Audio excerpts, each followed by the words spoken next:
Hola muñequeras, os traigo de nuevo a Amor.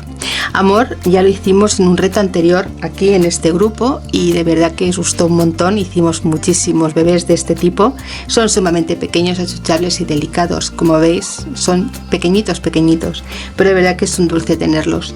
Muchas de vosotras me habéis pedido que le hiciera pijamitas, pues aquí tenéis un pijama enterizo que tanto habéis solicitado.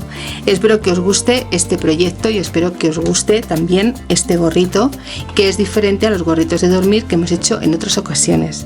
Si queréis hacerlo, ya sabéis, buscadme en redes sociales como el Taller de Amparo, patrones y vídeos gratis.